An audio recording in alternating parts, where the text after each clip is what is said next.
स्वर सुधा मंच पर प्रस्तुत है शिवानी की कहानी मास्टरनी। कहानी अगर आपको अच्छी लगे तो चैनल को सब्सक्राइब कर दीजिएगा। छोटे कद के तिब्बती टट्टू से उतरने में लंबे डॉक्टर को कोई विशेष असुविधा नहीं हुई। हिलती जीन पर बैठे उस लंबे चौड़े डॉक्टर की टांगे बिना घोड़े से उतरे ही जमीन छू रही थी। लगाम को नाशपाती के विराट पेड़ से उलझाकर वह फुर्ती से उतरा और बाहर ही खड़े होकर बड़े रोबीले स्वर में गरजा, कोई है? कह दो डॉक्टर साहब आए हैं। डॉक्टर वास्तव में साहब कहलाने योग्य था। उसके जवान चेहरे पर अभी भी कैशोरी की चिकनाई थी।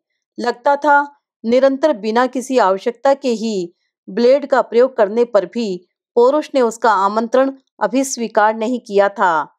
उसकी भरी भरी काठी के शरीर का आकर्षण निसंदेह उसके चतुर दर्जी ने खूब कसकर दाम लेने पर संवारा होगा, क्योंकि हैरिसन ट्वीट का दामी कोट उसके कंधों के साथ सिला लग रहा था। पतली मोहरी की हिप टाइट पैंट बिना पेटी के ही कमर में सटी होने पर बीच बीच में शायद सरक रही थी। उसी को बड़ी अदा से कसता वह अब अधैर्य से पुकारे जा रहा था, अरे भाई, कोई है नहीं क्या? ओ डॉक्टर साहब, आइए आइए, अंदर चले आइए, मैं आ रही हूँ। एक गोरी मोटी अधेड़ औरत आटा सने हाथों से नमस्कार की मुद्रा में दोहरी होती पलक मारते ही सीढ़ियां उतर आई। मकान पहाड़ के अधिकांश देहाती मकानों की भांति काठ का बना था, जिसके द्वार और झरोखों पर लकड़ी की नक्काशी में तिब्बती द्वारपालों की असंख्य मूर्तियां उभरी थी। कमरे में मोटे मोटे तिब्बती गलीचे और नमदे बिछे थे।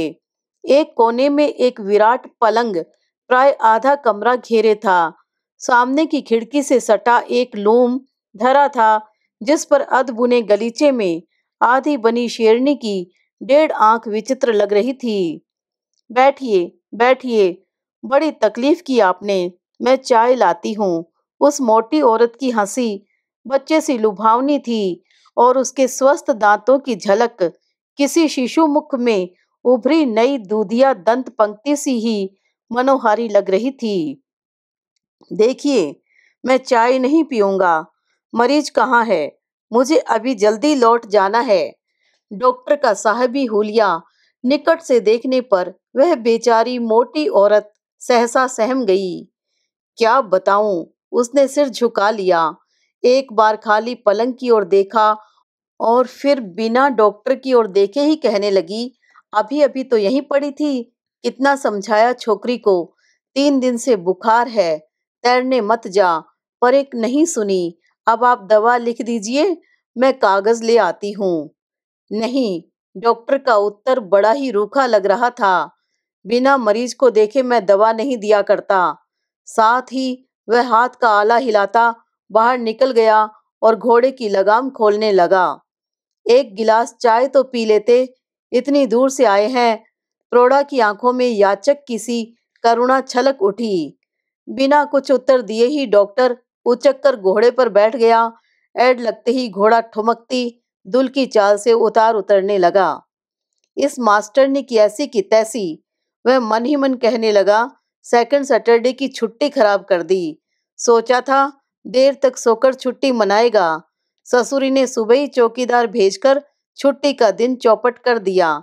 इन कुंठाग्रस्त अध्यापिकाओं को बीमार पड़ने के अलावा शायद कोई काम ही नहीं रहता। आपस में दोनों लड़ी और पड़ गई बीमार। कुछ नहीं हुआ तो दिल ही धड़का लिया। पिछले इतवार को गप्पू से गालों वाली भूगोल की अध्यापिका मिस पांगती ने बुला भेजा था। उसने अपनी कोलाइटस का परिचय हींग की 3 डकारों के साथ देकर जीभ दिखाने को मुख खोला तो प्याज लहसुन के क्लोरोफार्म से तरुण डॉक्टर का माथा चकरा गया। दूसरा इतवार खराब किया इतिहास की सीनियर अध्यापिका मिस रावत ने। उसकी सूखी सौंठी सी देह का यौवन 10 वर्षों से सिंधु घाटी की सभ्यता पढ़ाते पढ़ाते स्वयं कहीं उसी घाटी में समय से पूर्व ही दबकर रह गया था। उसे हिस्टीरिया के दौरे पड़ने पर तन बदन का होश नहीं रहता था। किसी भी पुरुष को देखते ही वह तीक्ष्ण नखा दौरा पड़ने पर नोच नोच कर भुरता बना देती थी। अब यह तीसरी मास्टरनी मिस सिंह मन ही मन उसकी कल्पना कर डॉक्टर ने अपने को तैयार कर लिया था। सूखा पिचका चेहरा, हिस्टेरिकल फुअड़ हंसी और कुछ ऊंची बंधी धोती से झांकते क्रेप सोल के मर्दाने जूते। पहाड़ की किसी भी अध्यापिका को वह दूर से ही पहचान सकता था। बेचारा स्वयं मेडिकल कॉलेज से कैसी कैसी उर्वशियों के सानिध्य में 7 वर्ष बिताकर निकला था। उसकी सहपाठिनी केरल वासिनी सलोनी, डॉक्टर मैथ्यू, जो उसे अपनी एड़ी चुंबी चोटी की नागपाश में बांधकर एर्नाकुलम में जाना चाहती थी। लाल लाल रंगे होठ और तीखे नाखूनों वाली डॉक्टर चड्डा, जिसने उस बांके हाउस सर्जन के जाने के दिन रो रोकर आंखें सुजा ली थी, एक भी उसकी पीठ पर हाथ नहीं धर पाई। सुबोध अपने पिता के दबंग स्वभाव को जानता था। उसके पिता मध्यम वर्गीय अकाउंटेंट थे। नौकरी सामान्य होने पर भी महत्वाकांक्षा गगन चूमती थी। उनके मकान मालिक कायस्थ थे और जब उन्होंने अपने आईपीएस पुत्र को 40,000 के तिलक की बोली पर उठा दिया तो पहाड़ी जोशी जी ने भी कान खड़े कर लिए। 40,000 के साथ वर्मा जी को मिली चकाचक फिएट गाड़ी, रेडियो, सोफा और खाने की ऐसी विशाल मेज कि हाथी भी चारों खाने चित होकर लोटपोट लगा सकता था। सुबोध का बड़ा भाई भी आईपीएस में आ गया था।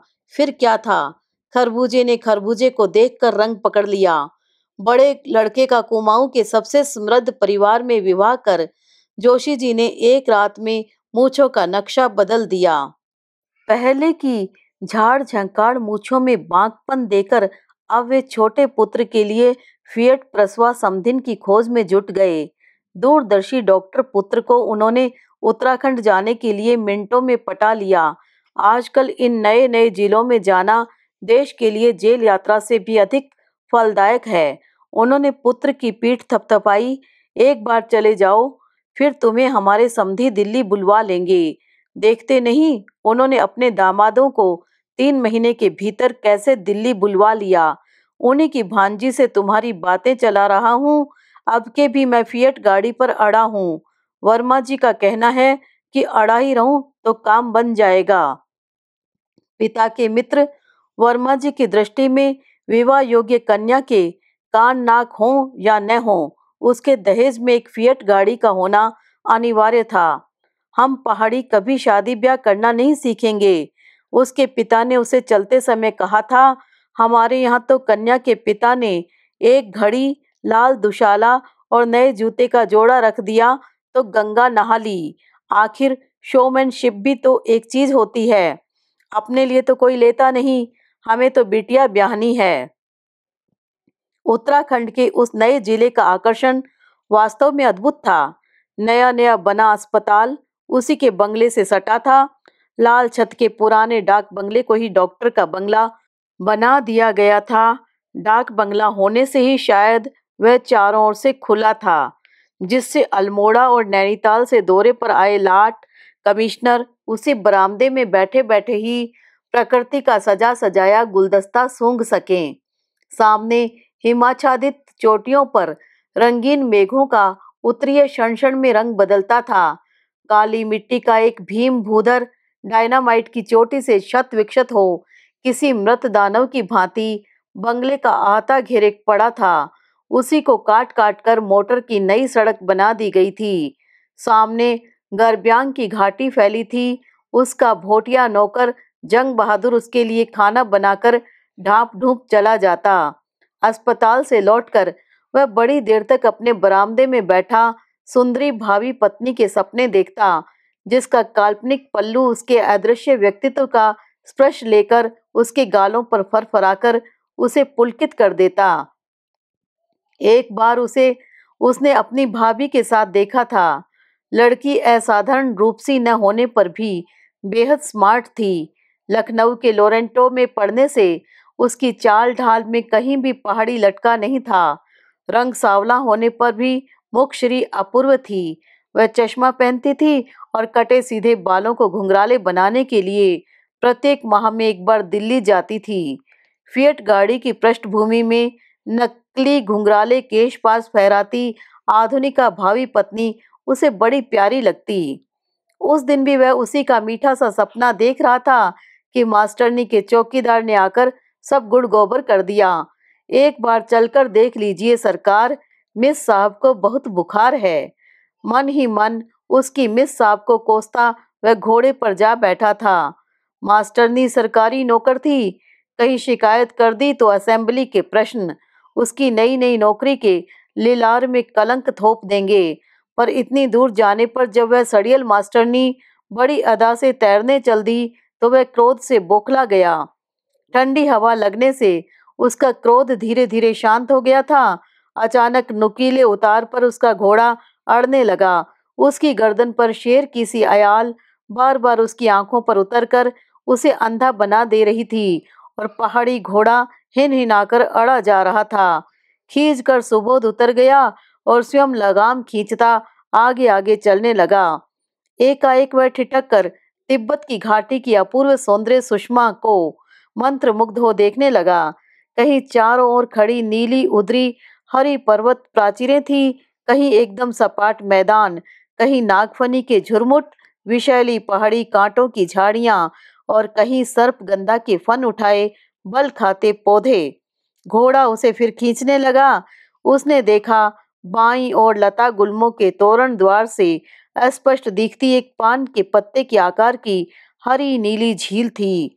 प्यासा घोड़ा उसे वहां ले जा रहा था। सुबोध ने गिरगिट के से रंग बदलने वाली अनेक पहाड़ी झीलें देखी थी। नैनीताल की, भीमताल की, नौकुचिया ताल की, पर वह अनोखी झील उन सबसे सुंदर थी। लगता था विधाता ने क्यूबिज्म की शैली अपनाकर रंगों के दुस्साहसी प्रयोग से पूरी झील को रंग दिया था। लगाम छुड़ाकर घोड़ा पानी पीने लगा। अचानक झील के अंतिम छोर पर एक लंबी चौड़ी क्रुद्ध नागिन सी फुदकार उठी। पानी से भीगी वन कन्या की तरल आंखें क्रोध और अविश्वास से दहकने लगी। कौन था यह असभ्य अभद्र पुरुष जो उसके एकांत विहार में विघ्न डालने उपस्थित होकर उसे निसंकोच घूरे जा रहा था? सचमुच सुबोध उसे बड़ी निर्लजता से घूर रहा था। दोष उसका नहीं था। नीली झील के काले पानी में चंदन सा चेहरा और भी निखर आया था। कनपटी तक चिपकी भीगी लटों को एक हाथ से हटाती वह और गहरे पानी में उतर गई। आज तक वह उस अज्ञात झील की एकमात्र निरंकुश साम्राज्ञी थी। पतली गुलाबी साड़ी जो उसके शरीर की गुलाबी कांति से घुल मिलकर एकाकार हो गई थी, पानी में गुब्बारे सी फूलकर कमलिनी की पंखुड़ियों की भांति उसके चारों ओर फैल जाती थी और वह बार बार उसे संभालने के प्रयत्न में निरंतर गहरे जल में उतरती जा रही थी। जल की लहरों के बीच उसके अनावृत स्कंद दर्पण से चमककर डॉक्टर की आंखों को चौंधिया रहे थे। उसके कपड़े, हाथ की घड़ी, स्कूल का रजिस्टर किनारे पर पड़े थे। सुबोध का घोड़ा पानी पी चुका था। आप कृपा कर चले जाएं, मुझे ठीक 10 बजे स्कूल पहुंचना है। झील के उसी कोने से अनुशासनपूर्ण आदेश आया। ओह, तो यही थी मास्टरनी। उस सरल सुंदर देहाती मास्टरनी के सम्मुख अपने साहबी व्यक्तित्व का परिचय देना ही होगा। तो आइए न बाहर, आप ही को देखने तो गया था। अब जब आया ही हूं तो यही नुस्खा लिख दूं। वह सचमुच ही बड़ी धृष्टता से मुस्कुराकर दोनों टांगे फैलाकर बैठ गया। प्रकृति की उस एकांत वनस्थली के रंगमंच पर हल्की फुल्की नौटंकी हो जाए तो क्या दोष था। पानी पीकर उसका घोड़ा मास्टरनी के रजिस्टर को सूंघने लगा। देखिए, मेरा घोड़ा आपका रजिस्टर सूंघकर यही बता देगा कि आज आपकी कितनी लड़कियां गैर हाजिर हैं। वह अब हंसकर सीटी बजाने लगा, पर मास्टरनी नहीं हंसी। वह तीर सी तैरती एकदम उसके पास आ गई। आप जाएंगे या नहीं? मुझे ठीक 10 बजे पहुंचना है। स्वर में कहीं घबराहट, क्रोध या खीज का लवलेश भी नहीं था। नहीं, सुबोध पर भी न जाने कौन सा भूत सवार था। असल में बहुत दिनों से रूखी अध्यापिकाओं का इलाज करते करते वह ऊब गया था। देर तक मरुभूमि में भटकने पर सरस जलधार किस क्लांत पथिक को आकर्षित नहीं करती। इतने ही में मास्टरनी गजब कर बैठी। एक छलांग लगा वह बिना किसी झिझक के झील से बाहर निकल आई। सुबोध शायद उस पठानिन सी लंबी किशोरी की उस दुसाहसी छलांग के लिए प्रस्तुत नहीं था। चंदन की काठी सी देह की एक एक लुभावनी रेखा पारदर्शी भीगी साड़ी की भांज में स्पष्ट हो उठी और सहम कर सुबोध ने आंखें फेर ली। लगता था संगमरमर की देवी की मूर्ति जलाशय से निकलकर स्वयं किसी मंदिर में प्रतिष्ठित होने जा रही थी। उसने आंखें खोली तो मास्टरनी कपड़े पहनकर भीगी धोती निचोड़ फैला चुकी थी और कांख में रजिस्टर दबाए घड़ी का फीता बांधती उतार उतरने लगी थी। बुरा मान गई क्या? मैं तो मजाक कर रहा था।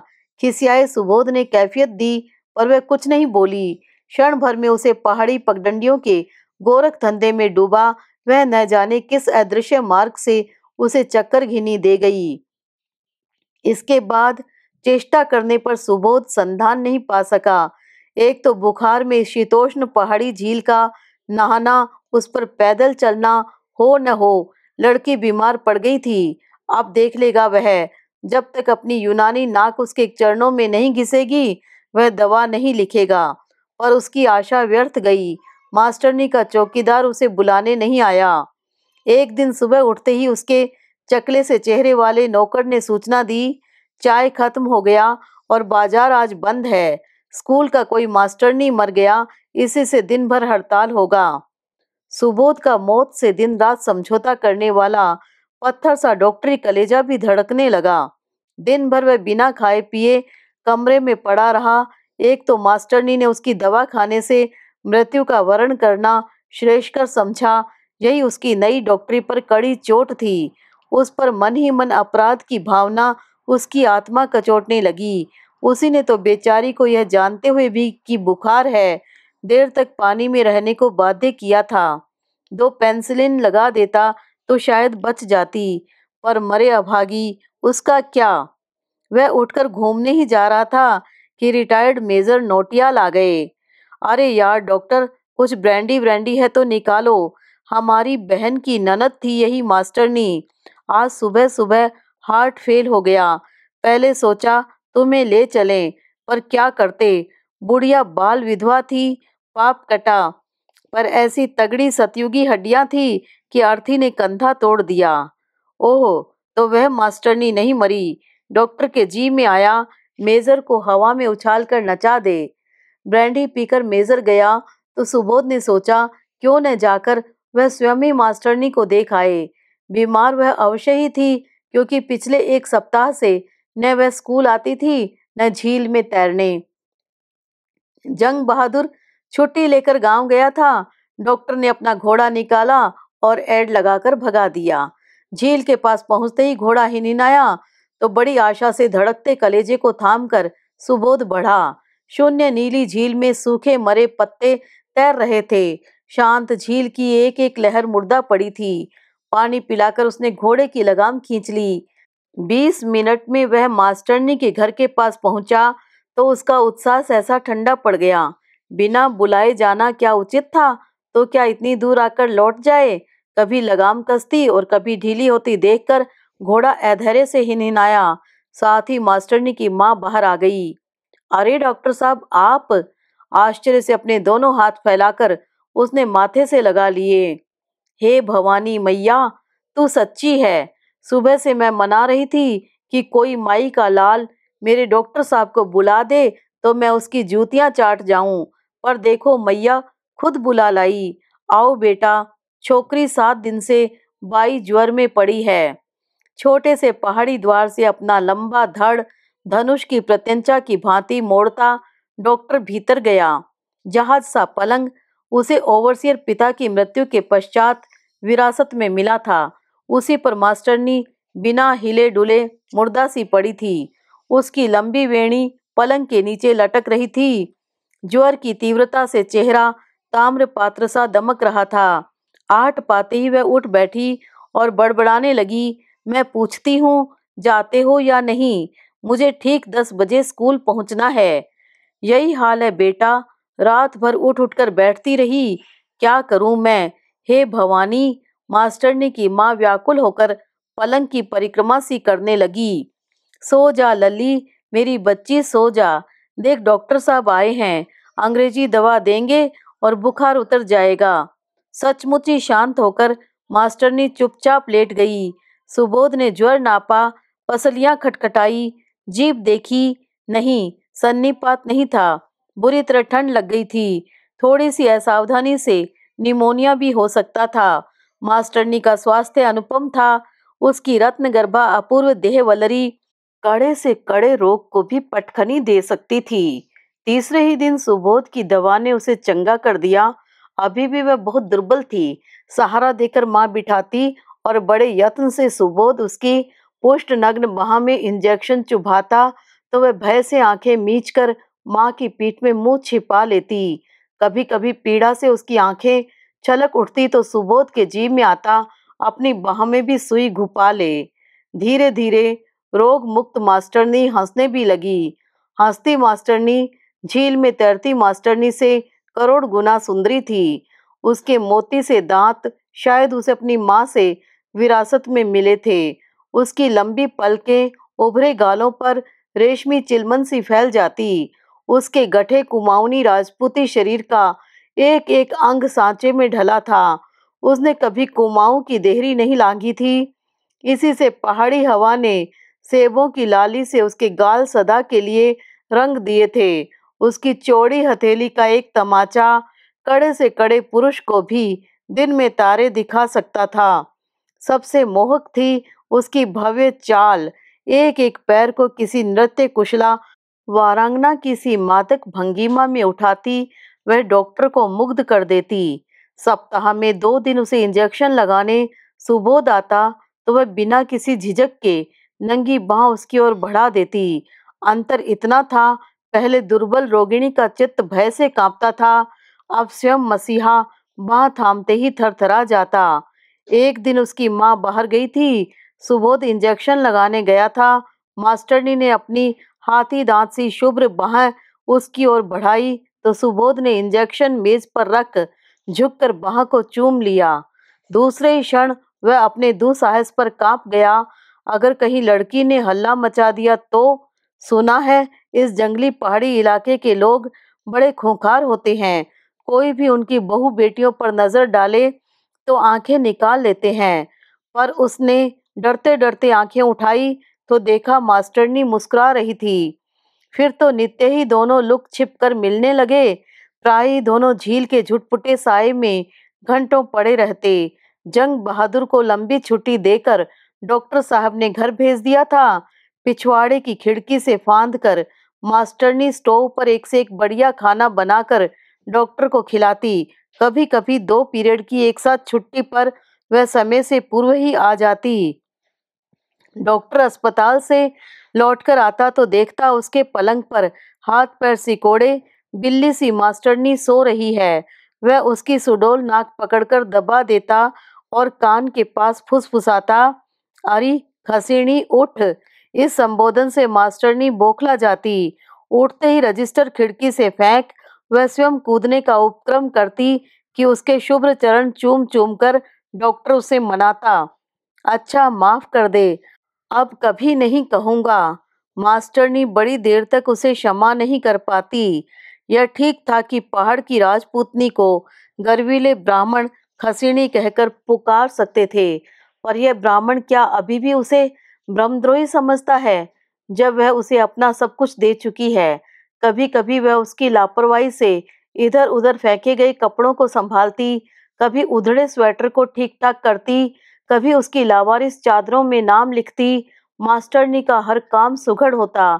चिट्ठियां लिखती तो लिफाफे की प्रत्येक भांज कायदे से मुड़ी होती। खाना बनाती तो सब्जी के छिलकों तक को चौखट में चढ़ाकर रख देती। डॉक्टर उस अद्भुत नारी के प्रत्येक गुण को आश्चर्य से देखता रहा। विधाता ने कहीं तो कोई दोष रहने दिया होता। 3 महीने की विवेक भ्रष्ट अवधि में युगल प्रेमी बहते बहते बहुत दूर निकल गए। प्रेम के ज्वार भाटे में मास्टरनी राजेश्वरी गले तक डूब चुकी थी, पर सुबोध को चिंता का घुन लगने लगा था। उसके पिता का पत्र आया था कि दशहरे को उसके टीके का मुहूर्त निकला था। छुट्टी लेकर उसे आना होगा। पिता के पत्र ने उसकी छाती में गोली सी दाग दी। राजेश्वरी से विवाह की बात वह जबान पर नहीं ला सकता था। आज तक कुमाऊं के इतिहास में किसी ब्राह्मण पुत्र ने क्षत्रिय कन्या से विवाह करने का दुस्साहस नहीं किया था। अपने चित्त की दुर्बलता पहचान लेना मनुष्य के लिए सबसे बड़ा अभिशाप है। रात रात भर उसे वही अभिशाप दग्ध कर उठता। नित्य वह जी कड़ाकर राजी से बात छेड़ने का संकल्प करता, पर खिड़की से धम्म से कूद, कोने में रजिस्टर फेंक वह भागकर उसके गले में दोनों बाहें डाल देती और उसके सारे संकल्प ढेर हो जाते। झील में वह एक दिन मछली सी तैर रही थी। कभी कभी खिलवाड़ में किनारे लेटे अपने प्रेमी के दोनों पैर पानी में खींचकर चूम लेती और स्वयं खिलखिलाकर दूर छिटक जाती। कभी कुशल तैराक सी डुबकी में सिर इतनी देर तक छिपा देती कि सुबोध व्याकुल होकर पुकार उठता, राजी बाहर निकलो जल्दी, क्या मजाक हो रहा है यह। हंसती जल परी अपना कमलिनी सा उत्फुल्ल हंसता चेहरा बाहर निकाल देती। बड़े प्रयत्न से सुबोध ने प्रसंग छेड़ा, राजी कभी तुम्हारी बदली हो जाए, ताल भी न रहे और मैं भी न रहूं, तब तुम क्या रह जाओगी। पानी में तैरती रसिक प्रिया ने अपना धड़ पानी से बाहर निकाल लिया। पानी की असंख्य कुंजर मणियां शुभ्र ललाट पर झलक उठी। क्यों मैं रह जाऊंगी मास्टरनी। फिर वह तैरना बंद कर भीगे ही कपड़ों में उसके पास आकर लेट गई। जीवन के कुछ अमूल्य क्षण ऐसे भी होते हैं जब मुखर से मुखर व्यक्ति को भी नियति गूंगा बना देती है। सुबोध कुछ नहीं कह पाया। पार्श्व में लेटी जल परी को उसने बाहों में भर लिया। दूसरे दिन दशहरे का एक दिन और कम हो गया। मास्टरनी नित्य नियमानुसार आई, स्टोव जलाकर चाय का पानी चढ़ाया। सहसा सुबोध का चेहरा देखकर उसे सांप सूंघ गया। नारी को विधाता ने अलौकिक सूक्ष्म दृष्टि दी है। किसी भावी अनिष्ट को वह पशु की सी तीव्र घ्राण शक्ति से सूंघकर स्वयं ही अनमनी हो जाती है। क्या बात है सुबोध। वह बड़े लाड से उसके पास सरक आई। सुबोध उस निष्पाप किशोरी को अबोर नहीं छल सका। सब कुछ कह गया। पिता की महत्वाकांक्षा, भाभी की बहन और अंत में स्वयं अपनी विवशता। क्षण भर को मास्टरनी का चेहरा इतना पीला पड़ गया कि वह अज्ञात आशंका से कांप गया। कहीं कुछ उपद्रव तो नहीं हो गया। तब तो विवाह करना ही पड़ेगा। अब शायद वह उठकर अपनी चौड़ी राजपूत हथेली का करारा चांटा उसके गाल पर धर देगी, पर नहीं, मास्टरनी कुछ नहीं बोली। वह धीरे से उठी, मेज पर धरा रजिस्टर कांख में दबाया और बिना उसकी ओर दृष्टिपात किए द्वार खोलकर निकल गई। उसके सर्वहारा महान प्रेम का कितना सस्ता मूल्य आंका गया था। उसी व्यथा और लज्जा से वह स्तब्ध हो गई थी। उस गर्वीली राजपूतनी के अक्खड़ स्वभाव को सुबोध जानता था। वह जा रही थी और सुबोध खिड़की से देख रहा था। वह पहले उसे कभी दिन डूबे अकेले नहीं जाने देता था। उसी पगडंडी पर नरभक्षी शेर का आतंक था, पर आज उसे इस नरभक्षी से बड़ा नरभक्षी कौन मिल सकता था। गर्दन ऊंची किए मास्टरनी धीरे धीरे पगडंडी से ओझल हो गई। दूसरे ही दिन सुबह सुबोध सारा सामान बटोर कर चला गया। बड़ी धूम से टीका चढ़ा, उससे भी धूम से विवाह हुआ। समृद्ध श्वशुर ने पुत्री जामाता को हनीमून के लिए कश्मीर भेज दिया। कभी कभी हनीमून के मधुर स्वप्नाकाश पर तैरती जलपरी आ जाती तो वह व्याकुल हो उठता। लगता पानी से भीगी देह परिमल उसे उत्तराखंड की ओर खींच रही है, पर दूसरे क्षण पार्श्व में लेटी नई नवेली उसे खींचकर लिटा देती। लौटने तक उसकी नियुक्ति दिल्ली में हो चुकी थी। अब वह नई फिएट में घूमता, नए फ्रिज का ठंडा पानी पीता और नई पत्नी के पीछे पीछे हाथ बांधे घूमता रहता। विवाह को 1 वर्ष हो चुका था। जल परी अब बासी पड़ चुकी थी, पर अभी भी उसकी पत्नी कभी गुसलखाने से नहाकर निकलती तो उसके भीगे बालों को सूंघते ही उसके नथुने फड़कने लगते। इसी बीच उसे मामा के पुत्र के विवाह में नैनीताल जाना था। श्वशुर ने पुत्री को नहीं भेजा। पहाड़ के घोंसले से मकानों में दिल्ली निवासिनी उनकी लाडली का दम घुट जाएगा। झल्लाकर सुबोध अकेला ही चल दिया। लौटा तो बेहद भीड़ थी। एक तो जुलाई में नैनीताल से काठगोदाम को चलती प्रत्येक बस ठसाठस भरी जाती है। उस पर उन दिनों किसी फिल्म की शूटिंग चल रही थी। बड़ी कठिनता से लोअर का टिकट लेकर वह एक बुढ़िया की पोटलियों से टकराता बैठ ही पाया था कि सामने की सीट पर दृष्टि पड़ी। अपनी परिचित मुद्रा में गोद में हाथ पर हाथ धरे मास्टरनी बैठी थी। वही थी, इसमें कोई संदेह नहीं था। उस चौड़ी पीठ और भव्य गर्दन की स्वामिनी और कोई हो ही नहीं सकती थी। अरे राजेश्वरी, तू कहाँ? ले, खूब भेंट हुई। एक मोटी सी औरत भागती भागती उसकी खिड़की के पास खड़ी हो गई। क्यों, क्या बदली हो गई? हाँ मौसी। प्राणों से प्रिय चेहरा तिरछा हुआ। सुभग नासिका में वही बल पड़े जो उसके मुस्कुराने पर पड़ा करते थे। पीलीभीत जा रही हूँ। अरे क्या बनकर गई? हेडमास्टरनी? नहीं मौसी, मास्टरनी। तेरी अम्मा? वह औरत अभी भी हाँफ रही थी। एक हाथ आकाश की ओर उठा, बड़ी उदासी से राजी मुस्कुराई। वहां। हे राम, क्या बीमार हुई? क्या उम्र है तेरी और एकदम अकेली? दयालु मौसी की सहानुभूति और मास्टरनी का उत्तर ड्राइवर के हॉर्न में डूब गया। वह बड़े अधैर्य से हॉर्न बजाता उस बूढ़े यात्री को कोस रहा था जो ठीक बस छूटने के समय उतरकर नाली पर बैठा लघु शंका से निवृत्त होने लगा था। क्या बताएं साहब, ड्राइवर कह रहा था, इन बूढ़ों के मारे आफत है। घर से कुछ कर धर के नहीं चलेंगे। जहां नाली देखी बैठ गए। अब शायद बुढ़जियो 10 दिन की एक साथ करके उठेंगे। उठो हो गुरु। साथ ही पूरी बस के यात्री ड्राइवर की रसिकता पर हो कर हंस उठे। अकेली मास्टरनी नहीं हंसी, सिर झुकाए चुपचाप बैठी रही। सुबोध अब और नहीं देख सका। हाथ का सूटकेस उठाकर पिछवाड़े के द्वार की ओर बढ़ गया। अरे हजूर कहाँ? कंडक्टर ने आश्चर्य से पूछा। अचानक एक काम याद आ गया। कल जाएंगे, टिकट बेचकर पैसे तुम रख लेना। वह सूखी हंसी हंसकर उतर गया। बूढ़े के बस में बैठते ही बस चल दी। बड़ी देर तक सुबोध ताल के पास खड़ा रहा। वैसी ही हरी नीली झील थी। वे ही परिचित मेघखंड और झील में तैरती सूखी मरी पत्तियां नहीं थी, केवल जल परी। क्षण भर को उसके जीवन की मरुभूमि को अपनी आर्द्रता से छूकर वह तैरती तैरती किसी अनंत जलराशि में विलीन हो गई थी।